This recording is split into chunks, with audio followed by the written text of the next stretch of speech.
Hi అండి. నమస్తే. Welcome to realistic stories. ఇదొచ్చేసి 'మూగ మనసులు' ఎపిసోడ్ 2 కంటిన్యూషన్ అండి. నా స్టోరీ గనుక మీకు నచ్చినట్టయితే ప్లీజ్ లైక్ చేయండి, షేర్ చేయండి, సబ్స్క్రైబ్ చేయండి.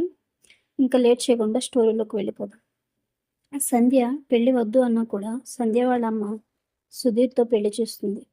సంధ్య ఎవరికి చెప్పుకోవాలో తెలియక తల వంచి పెళ్లి చేసుకుంటుంది. కానీ సుధీర్ ప్రవర్తన సంధ్యకు చాలా ఇబ్బందిగా అనిపిస్తుంది. ఆడపిల్లగా పుట్టడమే పాపమా? తన మనసుని అర్థం చేసుకోకుండా బలవంతంగా ఎవరి కోరికలను వారు నాపై తీర్చుకోవాలని చూస్తున్నారు అని ఏడుస్తూ ఉంటుంది తన గదిలో కూర్చొని. ఇంతలో ఒక వాయిస్ వినిపిస్తుంది. సంధ్య, ఈరోజు మీ పుట్టింటికి వెళ్ళాలి, రెడీ అవ్వు అని. సంధ్య లేచి రెడీ అవుతుంది. అందరూ కలిసి సంధ్య వాళ్ళ ఇంటికి వెళతారు. అక్కడికి వెళ్ళాక తెలుస్తుంది సంధ్యకి ఈరోజు మొదటి రాత్రి అని. వాళ్ళ అమ్మతో మాట్లాడుతుంది సంధ్య. ఇప్పుడు పెళ్లి వద్దు అంటే వినలేదు. కనీసం ఈ మొదటి రాత్రి అయినా ఇప్పుడే వద్దు అని చెప్పు అమ్మా. కొంచెం సమయం ఇవ్వండి నాకు అంటుంది. అప్పుడు సంధ్య వాళ్ళ అమ్మ, పెళ్ళి అంటే ఆచారాలు, పద్ధతులు ఉంటాయి. వాటిని ఎవరూ ఆపలేరు సంధ్య. సుధీర్ మంచి అబ్బాయి, నిన్ను అర్థం చేసుకుంటాడు అంటుంది. తన తల్లి దగ్గర కూడా ఆశ్రయం దొరకక సంధ్య మౌనంగా ఉండిపోతుంది. అందరూ కలిసి సంధ్యను అలంకరణ చేసి గదిలోకి పంపిస్తారు. సుధీర్ 1000 కళ్ళతో సంధ్య కోసం ఎదురు చూస్తూ ఉంటాడు. సంధ్య గదిలోనికి వస్తుంది.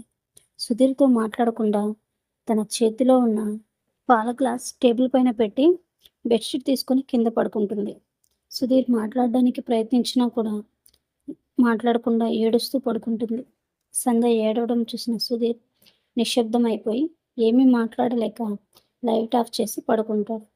ఉదయం కాగానే సుధీర్ సంధ్యతో మాట్లాడతాడు. సంధ్య సైలెంట్గా ఉంటుంది. సుధీర్ కోపంతో, ఇప్పుడు నువ్వు నా భార్యవి, నీపై అన్ని హక్కులు నాకు ఉంటాయి. నువ్వు ఇలా చేయడం నాకు నచ్చట్లేదు సంధ్య. నీకు ఇబ్బంది అనిపిస్తే చెప్పు అంటాడు. అప్పుడు సంధ్య, ఇబ్బంది అనిపిస్తే చెప్పాలా? నీకు నా పరిస్థితి అంతా కూడా చెప్పాను. నేను పెళ్లికి సిద్ధంగా లేను అని కూడా చెప్పాను. పెళ్ళి వద్దు అని చెప్పమని చెప్పాను. కానీ నువ్వేం చేశావు? పెళ్ళికి ముహూర్తం పెట్టించావు. మా నాన్న చనిపోయారు.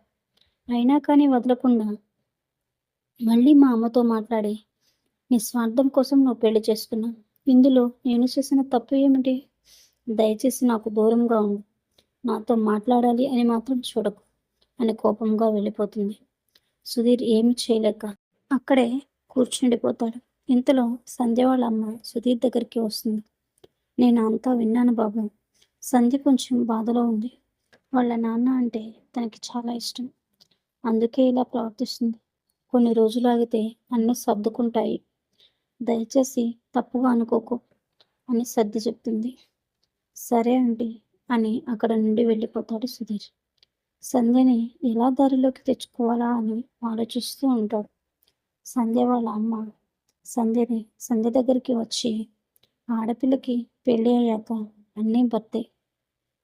తనని సంతోషంగా ఉంచగలిగితేనే ఆడదాని జన్మకు అర్థం ఉంటుంది. నీ జీవితం బాగుండాలి అని నేను ఈ పెళ్లి చేశాను. అర్థం చేసుకుని సుధీర్ని మంచి దృష్టితో చూడు, నీకే మంచిది అని చెప్తుంది. సంధ్య ఏమీ మాట్లాడకుండా వెళ్ళిపోతుంది. మొదటి రాత్రి కాలేదని మళ్ళీ ఏర్పాట్లు చేస్తారు. సుధీర్ ఈరోజు ఎలాగైనా సంధ్యని లొంగదీసుకోవాలి అని ఆలోచిస్తూ ఉంటాడు. సంధ్య రూమ్లోకి వస్తుంది. సుధీర్, సంధ్య, నీ ఇష్టం లేకుండా నేను నిన్ను టచ్ కూడా చేయను. భయపడకు, నాతో మామూలుగా ఉండు అంటాడు. సంధ్య సైలెంట్గా పడుకుంటుంది. అయినా సుధీర్ మాట్లాడడానికి ప్రయత్నిస్తూనే ఉంటాడు. సంధ్య, నువ్వు కింద పడుకుంటే మీ అమ్మ వాళ్ళు తప్పుగా అనుకుంటున్నారు. నేను నిన్ను టచ్ చేయను. బెడ్ మీద పడుకో. నీ గురించి ఆలోచించి చెప్తున్నా అంటాడు. అందరికీ తెలిసేలా చేయకు అంటాడు. సంధ్య ఒక క్షణం ఆలోచించి బెడ్ పైకి వెళ్ళి పడుకుంటుంది. సుధీర్ కూడా లైట్ ఆఫ్ చేసి పడుకుంటాడు. సంధ్యని మాట్లాడించడానికి ప్రయత్నిస్తూ మెల్లగా సంధ్య నడుముపై చేయి వేస్తాడు. సంధ్య సుధీర్ చేతిని పక్కకు నెట్టేసి, ఏం చేస్తున్నావు సుధీర్? దయచేసి నిన్ను వదిలే అంటుంది. సుధీర్, ప్లీజ్ సంధ్య, నేను ఎంత కంట్రోల్ చేసుకోవాలి అని చూసినా నా వల్ల కావట్లేదు. అర్థం చేసుకో. మన పెళ్ళి అయిపోయింది. నువ్వు నా భార్యవి. నీ మీద సర్వ హక్కులు నాకు ఉంటాయి. అని సంధ్యని గట్టిగా పట్టుకుని కదలనివ్వకుండా చేసి, సంధ్య ఎంత వద్దు అని చెప్పినా వదలకుండా తన కామాన్ని తీర్చుకుంటాడు. సంధ్య ఎంత బలంగా నెట్టాలని ప్రయత్నించినా తన వల్ల కాదు.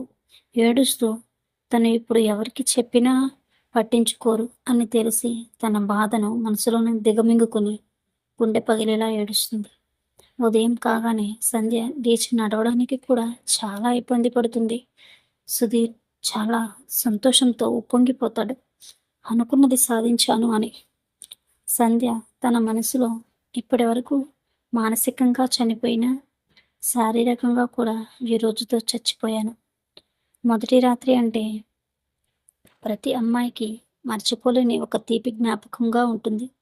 కానీ నాకు మాత్రం ఒక చేదు జ్ఞాపకంగా మిగిలిపోయింది. నా జీవితంలో మొదటి అడుగే ఇంత భారమైపోతే మిగతా ప్రయాణం ఎలా ఉంటుందో అని బాధపడుతుంది. ఇంతలో సంధ్య వాళ్ళ అమ్మ వచ్చి, మీ అత్తగారింటికి వెళ్ళే సమయం వచ్చింది. ఇంకా నీ జీవితంలో జరిగినవి తలుచుకొని బాధపడకుండా కొత్త జీవితాన్ని మొదలుపెట్టు సంధ్య. పెళ్ళి అయితే భార్యకి భర్తే అన్నీ. అదే నీ ఇల్లు. సహనం వహించు. కాలం గడిచే కొద్దీ అన్నీ సర్దుకుంటాయి. ఇక బయలుదేరండి అంటుంది. సుధీర్ సంధ్యలు ఇంటికి చేరుకుంటారు. మొదటి రోజు అత్తగారింట్లో సంధ్యకి గదిలోనే ఒంటరిగా గడుస్తుంది. ఇంట్లో ఎవరు కూడా కొత్త పెళ్లి కూతురు కదా అని ఏమీ అనకుండా ఎవరి పని వాళ్ళు చేసుకుంటూ ఉంటారు. ఆ రాత్రి కాగానే సుధీర్ వాంఛలకు సంధ్య బలైపోతూ వస్తుంది.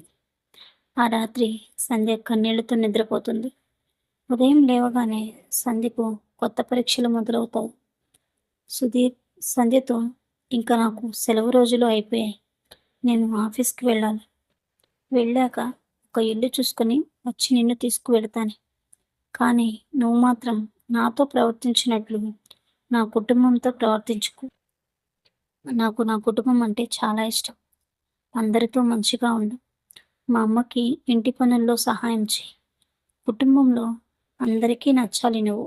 అప్పుడే నేను నిన్ను సిటీకి తీసుకువెళ్తాను అని కోపంగా చెప్పి వెళ్ళిపోతాడు. సంధ్య ఒక్కటే కూర్చుని ఉంటుంది. సుధీర్ వాళ్ళ అమ్మ సంధ్యని పిలిచి కుటుంబంలో అందరినీ పరిచయం చేస్తుంది. కానీ ఇంట్లో ఎవరికీ సంధ్య నచ్చదు. ఈ అమ్మాయి జాతకం మంచిది కాదు అనే మూఢనమ్మకంలో ఉండిపోతారు. వాళ్ళ మనసులో వద్దు అన్నా కూడా సుధీర్ పెళ్లి చేసుకున్నాడు. ఇంట్లో వాళ్ళు సంధ్యతో సరిగ్గా మాట్లాడేవాడు కాదు. పైగా సుధీర్తో ఎవరితో మాట్లాడదు సంధ్య. ఎప్పుడూ గదిలోనే ఉంటుంది అని చెప్పేవారు. సుధీర్ సంధ్యకు కాల్ చేసి తిడుతూ ఉండేవాడు. ఇంట్లో వంట పని, ఇంటి పని అన్నీ సంధ్యతోనే చేపించేవారు. సరిగ్గా పని చేయడం కూడా రాదు అని తిట్టుకునేవారు. సంధ్య ఎవరిని ఏమీ అనకుండా తన పని తను చేసుకుంటూ ఉండేది. సుధీర్ వారాంతంలో మాత్రమే వచ్చేవాడు. అప్పుడు కూడా సంధ్యతో కనీసం ప్రేమగా మాట్లాడేవాడు కాదు. కుటుంబంతో కలిసి సంధ్యని ఏదో ఒకటి అంటూ ఉండేవాడు. సంధ్య భరించలేకపోయేది. నేనే పాపం చేశాను? పెళ్లి చేసుకోమని నేను అడగలేదు కదా. కావాలని నన్ను పెళ్లి చేసుకొని నన్ను ఎందుకు ఇలా బాధ పెడుతున్నారు వీళ్ళంతా?